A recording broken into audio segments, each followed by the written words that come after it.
JD, tell us a little bit about yourself and the reason why you decided to enlist in the Air Force.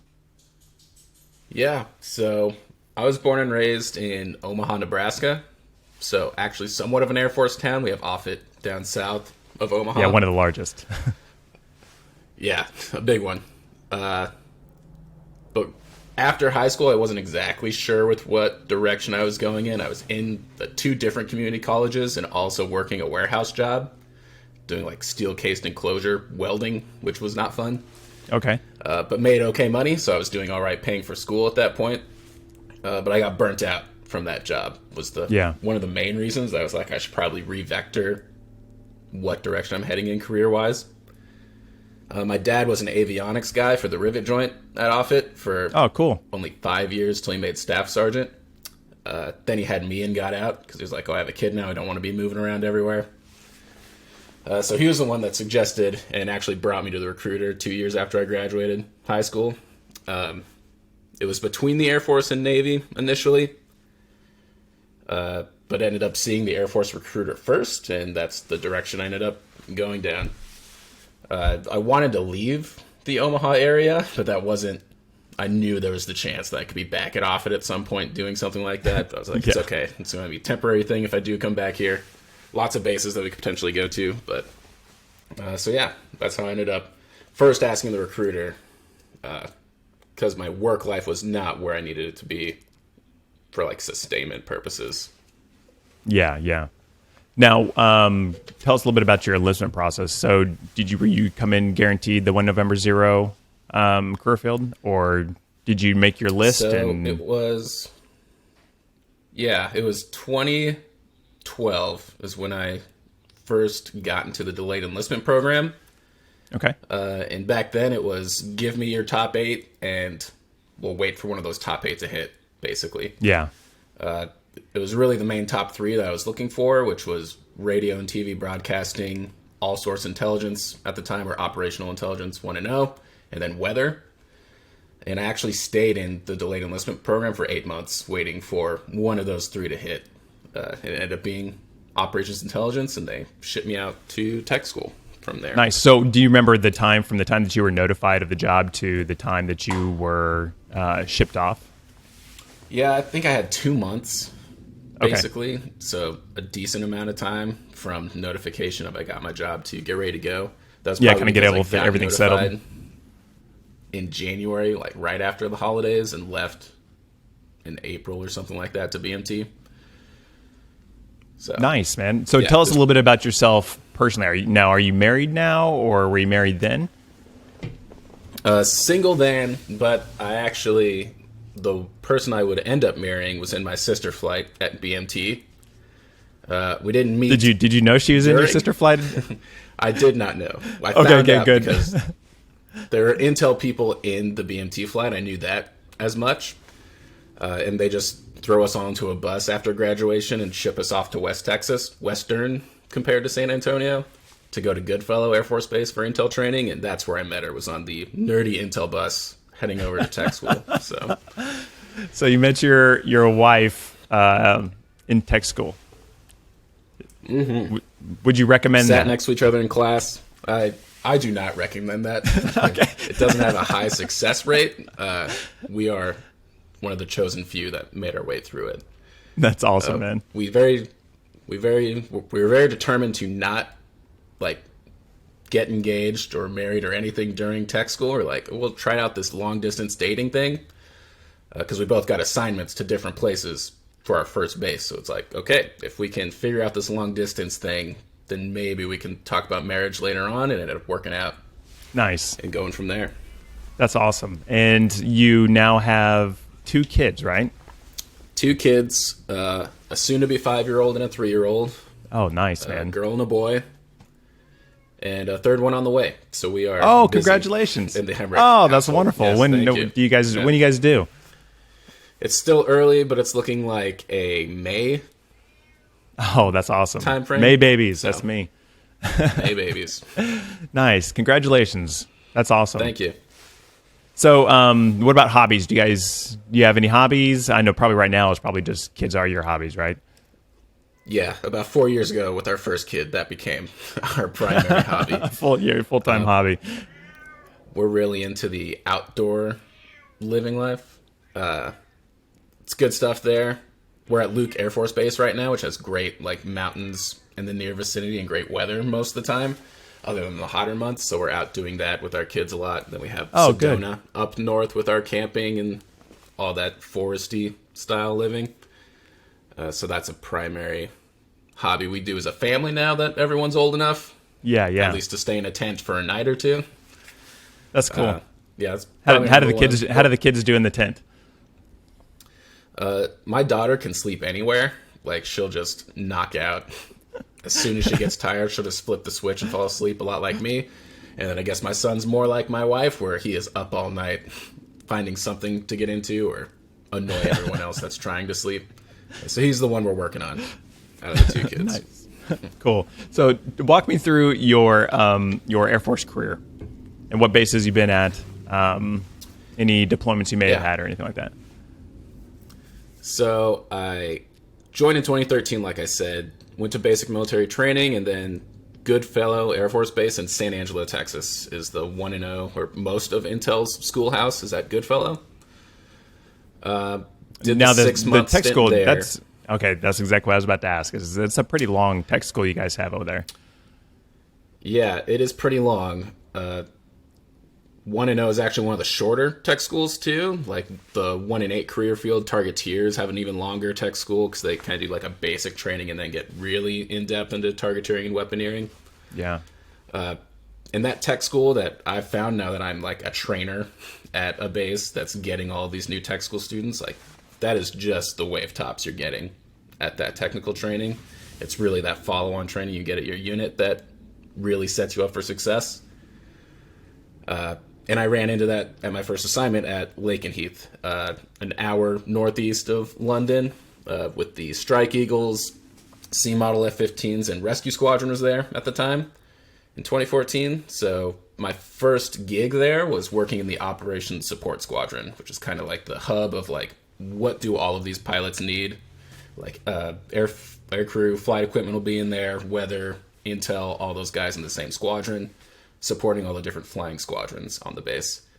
And I was kind of vectored towards heading towards the Strike Eagles early on, the F-15E, and did about 2 years of support there with them, right when the ISIS fight was kicking off. So it was a lot of practicing dropping bombs, basically, at the end of the day in CENTCOM. But I missed the deployment out of there, just based off my bucket timeline of that 2 years short stint overseas. I got married to my wife during my time at Lakenheath, so towards the end of that point, we were like, we either need to get married and joint spouse to get to the same base, or I need to try to, what they call IPCOT, I think it was there, to double up my assignment at Lakenheath and try to get her over there. Yeah, so just one note. So IPCOT is the In-Place Consecutive Overseas Tour. Is that right? Yep, double up your assignment. Testing my acronyms. Yep. Nice. And where was your wife at? You know, you said that she was a 1 November 0 as well, right? She is also a 1-0. She actually went to Ramstein in Germany, where she worked at what they call the Distributed Common Ground System, which is essentially a giant intel hub where things like U-2s or rivet joints that are out flying missions are disseminating their intel to, and then all the intel guys start writing reports on that at the DCGS and disseminating those out. So she was kind of in the big ISR, intelligence, surveillance, reconnaissance world, and I was kind of at the fighter bro level, like mission planning with those guys. But yeah, so she was out there on the same exact timeline as me out at Lakenheath, and we wanted to joint spouse. We got married while overseas. We actually flew to Vegas on New Year's Eve to get married with all our families there, and then flew back 2 days later. So it was like a 3-day turnaround to go tie the knot.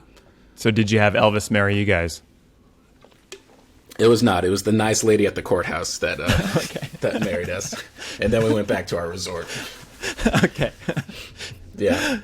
So then you guys did a joint spouse over to Wright-Patterson? Yes, Wright-Patterson Air Force Base, Dayton, Ohio. If the DCGS was a big intel center, the National Air and Space Intelligence Center is even bigger than that. And it's kind of where you keep your really smart doctors and scientists to analyze air threat systems and space threat systems. That was the biggest hurdle as far as my career, of going from like, I'm a fighter intel guy that can just manage these numbers and threat systems that I'm constantly working on, to now I have engineering level analysis I have to help write these reports on. Wow. So big jump there. And my first job at NASIC was working in the counterspace analysis squadron, which was totally different from the air breathing world of like, we have these satellites in these orbits doing these weird trajectories, doing these weird things that I now have to keep track of. Yeah. So very entirely different mentality there as far as support to that goes. And then halfway through my time there, I ended up switching to a weapons and tactics office. It's pretty common for any mission design series like aircraft or weapon system capability to have a weapons officer associated with it, which is basically the guy that builds the training tactics and procedures for that weapon system. So the weapons and tactics office at NASIC was just using NASIC intel capabilities to help supplement those guys creating their tactics, training, and procedures. We spent 4 years there, and I got a little burnt out on working with the really smart civilians over and over again. There was not much of a military presence at NASIC comparative to the contractor and civilian populace. Yeah. And I wanted to get back into the fighter world a little bit. So I hit the volunteer button on Equals+ to become an instructor at the F-16 Intelligence Formal Training Unit, which is just training intel guys to support F-16 squadrons. Right when I got to F-16 F2 at Luke Air Force Base, where I'm at now, COVID kicked off, so there was actually no classes happening as I'm like prepping to be an instructor and do all this stuff. No one to instruct. Not much going on. Yeah. So I was doing a lot of learning for myself during that time. But that's where I kind of positioned myself to go to weapons school on the intel side. Had extra time to spin up, as they call it there, and get good at my job to be able to go to that weapons school, and got accepted to that in 2021 and graduated that same year, and then came back, and now I'm the NCOIC of Intelligence Mission Planning and Training at Luke Air Force Base, where I'm managing the curriculum for both the intel side of things and what the pilots are working on in their B&TX course curriculum, which is just training them initially how to fly the F-16 and F-35 against different types of adversaries. Wow, it sounds like you've done a lot of varying things within your career field. Is that pretty typical for this AFSC? It is. It's kind of two sides of a coin. Either the thing about 1&0 is whatever base you go to, the way you support whatever is happening on that base is very different to another base down the road. So it's very mission specific. Yep, very mission specific. Even just in the thought process of a helicopter cares about different things than a C-17 transport aircraft does, or a fighter jet versus a space satellite, right? That's where that hitting the waves tops at tech school is happening, where they get introduced to space, they get introduced to fighter jets, they introduced to the rescue mission that the Air Force does. But they don't deep dive into any of those things, because once they get out to their base or unit, that's where they get identified that, yep, we need to vector you towards this rescue squadron. Let's send you to a rescue training unit, come back, put you through mission qualification training, and then you're ready to go. Maybe another 6 to 8 months after tech school. So you're basically at a almost full year or more of intel training before you're actually doing the JOB for a normal All Source Intelligence analyst. So very different depending on what base you end up at. Wow. So hitting on the wave tops in tech school then, so what, for it being so long, it seemed like you hit a lot of wave tops then. So what exactly are you reviewing in tech school? You kind of alluded to, just touching on, different aircrafts and different capabilities, space and stuff. So is that basically what it is? Is each block has a different focus on capabilities or something? Essentially, the first portion of 1&0 tech school is the same portion that all intel get. They call it the core blocks, where it's just like, how does the U.S. do intelligence analysis? Like, what does the CIA do? What does the NSA do? And all that stuff. And what type of intel data are we working with? Then another big thing they focus on is classifications, because you have a bunch of high school airmen coming into this, and like, you're working with data you need to protect. Here are all those rules that you need to follow to protect that data. There's a lot of rules to know. Yeah. So I think that's the first month is basically just focusing on the baseline of what intelligence is. And then they start breaking it out by what does Russia, China, Iran, whoever have the capability of with different threat systems, and how do you use these intel tools to research those threat systems. After they're done with their threat block, that's where they get thrown into a blue force focus. So like, what Air Force assets do we have? What does the Army have? Navy, when it comes to ISR, fighters, bombers, rescue. And then the last month and a half or so, they get thrown into an exercise scenario or capstone event, if you want to call it that, where they pretend to be working out of an air operations center or a DCGS and just flow through how a conflict could potentially happen. And they're all simulated doing their intel tasks in that conflict as their graduation verification. Wow. So would you say that tech school is pretty difficult in general? It depends on the person. I think the level of knowledge they want you to get to isn't quite as difficult. I think the shocker for most people is the public speaking portion of you are coming forward and like giving presentations and talking to simulated pilots or commanders or whatever else. Like, you're trying to get your intel message out to that customer set. And I think that's a little bit of a shock for some of those younger airmen coming into tech school for the first time, where they aren't comfortable with that public speaking role, especially on something they just learned maybe 2 days ago. Yeah, and I'm sure those simulated commanders, leadership, pilots, that they ask probing questions during those briefs. Yeah. They don't necessarily always lead you to water when they should, but... That's good. That's really good. Now, it's one thing I've noticed is a lot of, so working over at AFRICOM, a lot of our intelligence folks, extremely well-spoken, very concise in the words that they use. Mm-hmm. Yeah. You'll notice that in different communities, too, where the fighter community is very fast. Like, they only have so many hours in a day before they have to hit crew rest. So they need to pack all that mission planning into that 8 to 10 hour day. Yeah. Okay. So you got to be lickety split with the things that you're saying and really allocate your time effectively. Versus on the NASIC side, which was another culture shock for me, going from the fighter world to a national level intelligence center, it was great if one of the subject matter experts was reporting on things twice a year.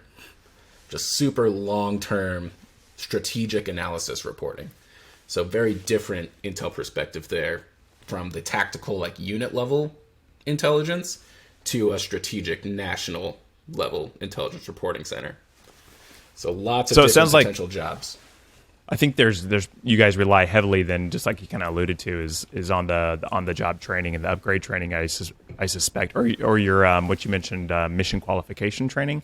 So what does that look like after you graduate tech school and you go to your first base? I know it's probably going to vary from base to base, but what would like a new airman expect walking in the door? I imagine it's probably read this, get ready to learn the mission.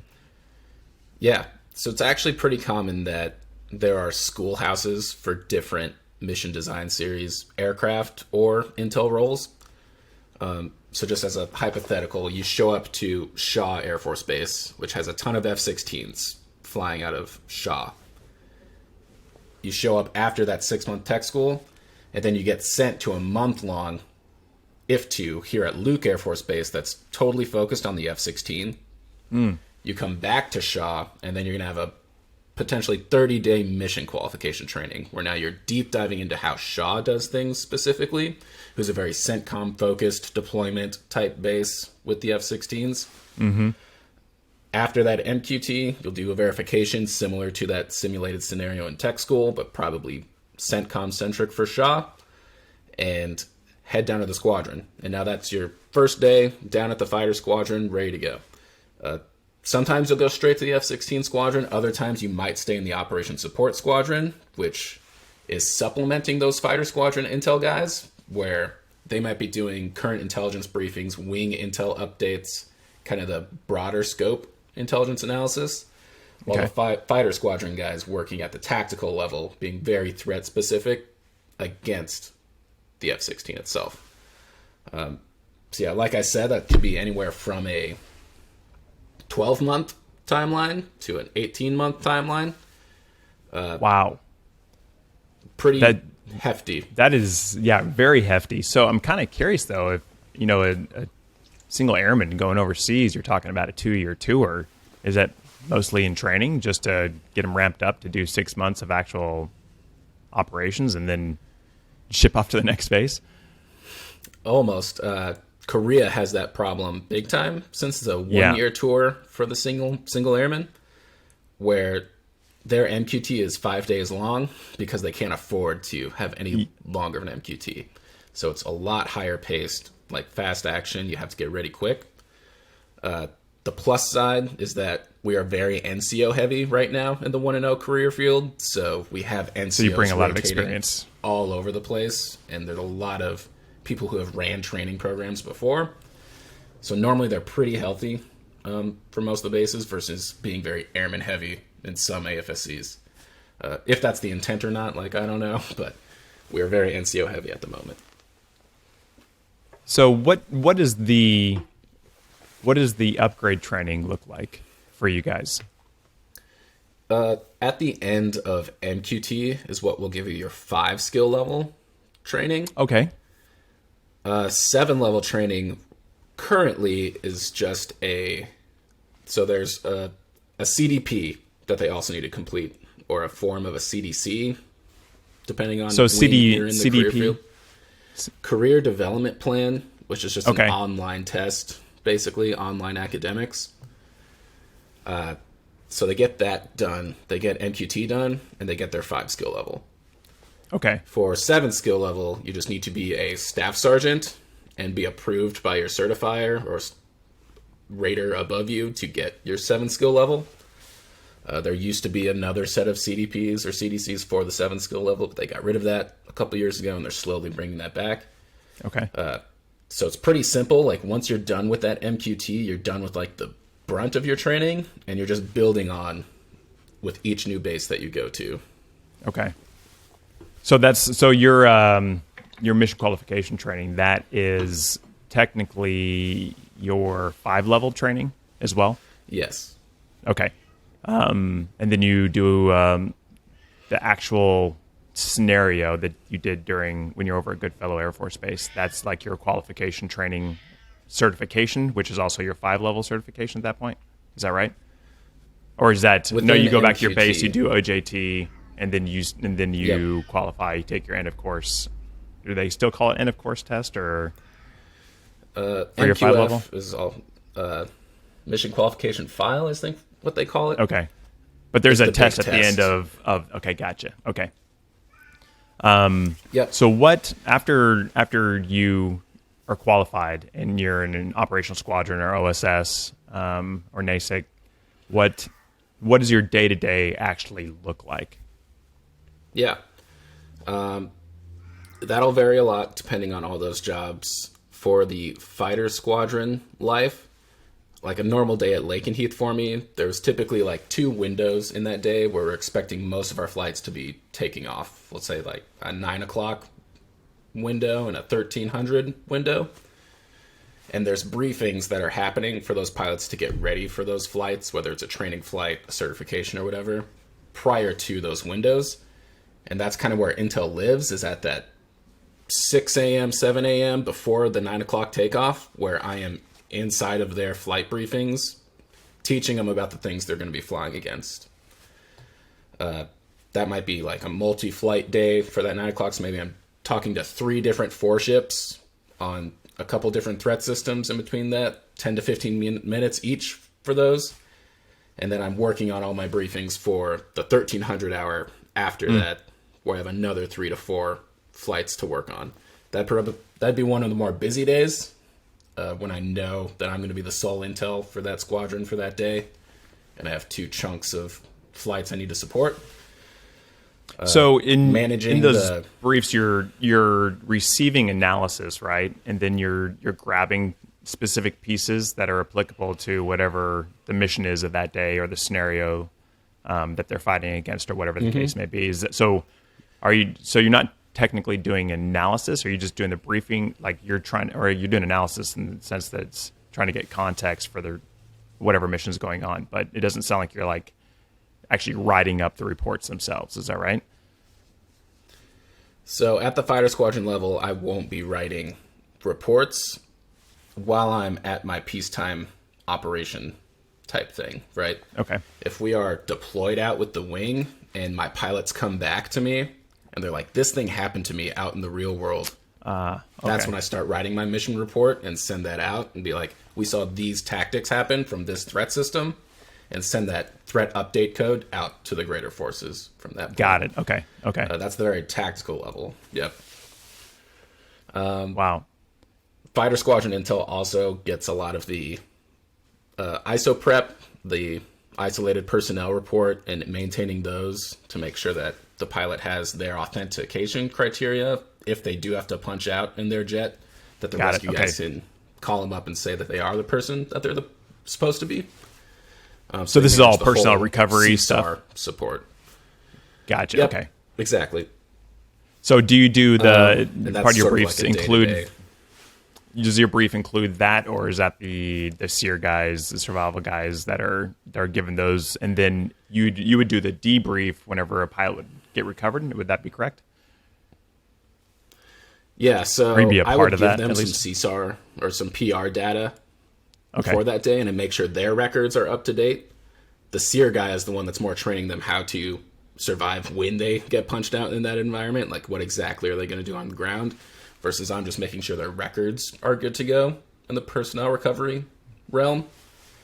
And maybe I have some sort of idea on the intel side of how the threats in that area might impact them if they were to punch out in a threat-heavy environment. Yeah. So that's also included in those briefings. But we have a different flavor of briefing all the time, too. Really, I think what our main role is at like a fighter squadron during peacetime ops is being more of an instructor and teaching them about these threats so they can use their systems to the best of their ability against those threats. Got it. So like not just providing the information, but the so what, right? Like why do I need to know this? Exactly. Okay. Really giving them the best perspective possible on the battle space, so when they are planning against that, they are as effective as possible. Wow, you guys are extremely diverse, more diverse than I even thought you guys were. I can't imagine. So in the 1 Charlie 3 career field, the command post career field, like our architect school was only 6 weeks, extremely short, and we got a lot of flack for that. But we're extremely like you guys. Every base is different, right? Then we put a huge emphasis on what that mission is, and that mission specificity leads to the training plans that you go through. You guys have a lot more depth on what it is that you guys need to know. So what traits would make for a good 1NO for someone who's coming in, on someone who's thinking about putting it on their list? What do you think would make a good personality? Yeah, I'll go ahead and say that the public speaking portion is not mandatory to start. I think that's a trait that can kind of be learned. And agree, 110%. It might be rough in the first couple of years of your uncomfortable, career. but uncomfortable, but you'll grow from that, right? I think what is a better perspective is, one, if you have an interest in like war planning, aviation, any of that stuff like that, some of that's probably going to come natural to you. And then secondly, can you learn something quickly and then be able to teach that something or analyze that something and create a product off of that quickly? If you have that type of skill set where, oh, I learned about this thing the other day, and then you start telling your friends about that thing the next day, that's a common trait that you kind of need to have, because you're getting new data all the time. So how are you taking that new data and then using it in your everyday analysis? I think is the number one trait that if you were walking into tech school, you're going to fly by with great scores, great everything else throughout tech school. Probably make that my number one. So what, in your opinion, what are some of the pros and cons of the career field? So one of the cons I haven't talked about yet is, despite all of the bases we can go to, there is the chance that you could get stovepiped, potentially. Working at like an ISR production facility, you might end up at another ISR production facility as your next assignment, and kind of get into that lane of, I'm not really in the fight. I'm not even sure if my reports are going anywhere. Like, I'm super specialized. Some people prefer that because then they get really good at that one thing, but other people potentially get bored or burnt out doing that same thing over and over again. Yeah. But then it depends on your personality, right? On the flip side, if you don't like learning a new thing every time you have to PCS to a new assignment, like that may be a downside for you as well. If you have to go from the fighter world to a rescue squadron and then learn a whole new way of doing things and basically start from scratch sometimes, depending on what base you end up at. Okay. What about the pros? What is it that you love about your career field? I love that, and especially from the enlisted side, is a captain or major or some LT that is doing the job, is doing the exact same job as the A1C, senior airman, staff sergeant, also doing the job there. So your word and the emphasis you have on a mission planning scenario or cell holds just as much weight as your officer counterpart. So you're kind of working as a team in that aspect. And you are exactly in the planning at the unit level for whatever you're trying to support. But you have to get to the unit level first, right? So if you're in the ISR field, you may get that a little less. I've been lucky enough to be in like the operational fight pretty often. So that's great. And then I personally like having the challenge of learning something new and having to get good at that new thing. And it's really given me the opportunity to have a lot of breadth and overall understanding of the Air Force, which maybe someone that gets stovepiped into something else might not get to experience. The 1-0 career field can go to pretty much any base that the Air Force has, because there's always going to be a support function to the wing of that base or even the Air Base Command. And there's probably going to be some sort of mission happening out of that Air Force base that needs that intel support. So pretty much anywhere on the map, 1-0 could go. That's awesome. I was looking at your guys' career field page on the website, and it looks like that there is a lot of career fields, a lot of overseas potentials. By the way, that's the sound of air power going off in his background. Yep. Sound of freedom right there. Sound of freedom, yeah. A question that just kind of popped in my mind is, it sounds like you guys are not necessarily shift work in general, but you're very much mission specific. So you're kind of at the mercy of the missions, right? Yeah. If that aircraft ends up having a shift-like schedule, that's where your shift work gets initiated.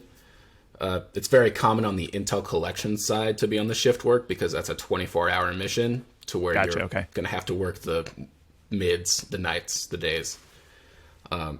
Otherwise, you're really only supporting when you're flying, mainly on the air breathing side of stuff. So not quite shift work, but potentially some weird hours happening depending on when we're flying. What about special duty assignments? Now, you said that you were an instructor over in Luke, so is that considered a special duty assignment? And then are there any other kind of cool kind of special duty assignments that most people don't think about? Yeah, so once you get your foot in the door to the 1-0 career field, I wouldn't say this is necessarily special duty. Our instructor career field used to be, or like the Goodfellow instructors used to be special duty, but they erased it so they could get more applicants into teaching at the schoolhouse. Yeah. But yeah, anywhere within AETC, our Air Education Training Command that runs a schoolhouse, is a T-coded instructor, where they get a stability assignment and they get potentially a base of preference after that instructor gig. So that's one option, is you can go teach somewhere, lots of places to go teach. The other one is you can kind of get into the what they call green door programs, which is stuff that's like the super secret stuff that no one talks about, whether that's on the intel collection side or things like special operations. There's a whole community there that I've never had anything to deal with, but I know there's a ton of opportunity within that to really vector your career in different directions. Especially now that the 1-0 career field is no longer managed by just an Air Force Personnel Center person. It's now done on Enlisted Talent Marketplace. So you kind of get a rack and stack the types of jobs you want to go to and kind of set your own profile to say, I have fighter experience, send me to this fighter base. Or I want to try something new, send me to a Special Operations Squadron. Something like that. So I think being able to vector your career in that way is something unique to the intel career fields that you might not get in every other AFSC. What about, I think I know the answer to this one, but for the audience, what jobs are available on the outside? Yeah. The big hub for intel is in Washington, D.C., where you have the Pentagon, basically all of the big, like National Geospatial, imagery analysis, the NSA, CIA, all that stuff, DIA. Those are like the 3-letter agencies, right? Where you go and work kind of the similar thing to NASIC, where you're at that strategic level. But otherwise, on the outside, you can really fit yourself into the same mission that you've always been interested in on the contractor side of things. Normally, there's something like that where you're supporting that mission set on the intel side at the big Air Force bases that have multi-mission capability typically. So yeah, very easy to end up doing the same job you're doing in uniform on the outside in that sense. Got you. So if you love your job, then lots of opportunities. Are there any kind of sideline skill sets that you learn that might be more marketable on the outside? Yeah. So if you aren't totally into the intel thing, one, having a top secret clearance is helpful for a couple different jobs, whether it's like you want to go into the comm route where you start just working on systems, or you want to go security and start working that thing. So some branches that can come off of having that clearance and the experience of working with classified data can also open up those types of doors. Awesome, man. Is there anything else that you think that I'm missing that I may not have asked about? I'm not tracking if there's anything. Okay, right to that. So we're at the part of the interview where I try and ask guests, like, what if your son or daughter came to you 10 years from now, or a nephew or something came to you and said that they were thinking about enlisting in the Air Force, what words of advice would you give them, and how would you advise them on how to be successful in the Air Force?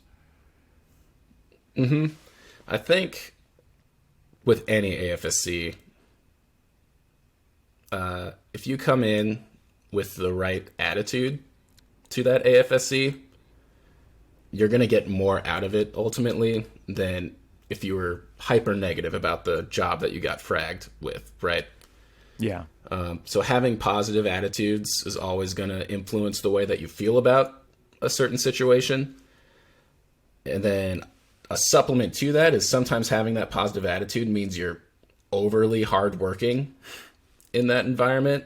And I would guess, especially for the newer generation that's coming in, is to make sure to slow their roll sometimes when they need to be able to take those breaks, because that's what's going to give you sustainment over time, right? If you just love your job and you work yourself to death, you're going to eventually not like that job anymore, right? Yeah. So it's about finding a sweet spot of how are you managing your time for yourself and the Air Force to make sure that you can have that sustained fulfillment and gratefulness for having that job.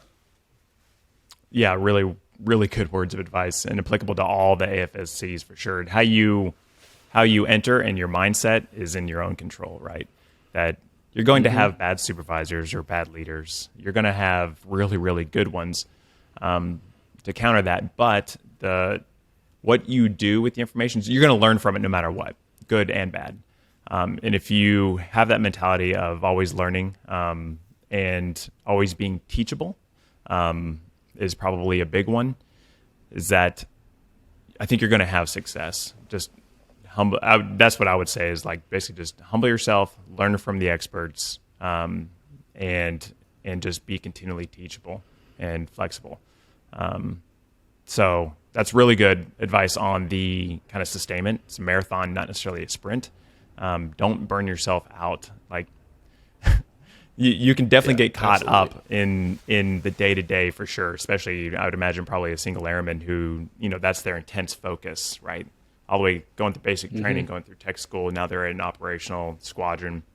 They're learning the job, right? They still got that tenacity and gumption going for it, right? It's like just slow down, learn it, step back, look at the higher view. That way you don't burn yourself out. That's really good advice. Really good advice. JD, I really appreciate you, man. Yeah. Oh, yeah. Definitely don't lose that motivation. Yeah. Just you said, find a balance, right? Yeah. Good advice, man. JD, I really appreciate your time, brother, and talking about your career field. I think that if I was enlisting, I'd probably put it on my list for sure. I think you about convinced me, especially the depth and width of what you can actually do, right? From the fighter squadron to helo all the way to the NASIC and the more headquarters level type stuff. It sounds like there's a lot of things, plus the amount of bases that are available for you, and the job opportunities on the outside. It sounds like there's a lot, especially within the intel community. It seems like that on USA Jobs for a while there, all I was getting was nothing but operations specialists, but it was intelligence operations specialist. They kept on stealing my job title. But there was a lot of jobs on USA Jobs, which is government. But I know on the contract side, there's a lot as well that supplement those government agencies. So, but I do appreciate your time. And congratulations on the baby. Super excited for you, man. So get your sleep now while you can. Yes. Yeah. Thank you for having me. It was great. Yeah, absolutely. Hopefully the recruiting spiel worked. It worked. You sold me. I'm ready to re-enlist again. All right. Thanks, brother. I appreciate you. Awesome. Cool. Thank you.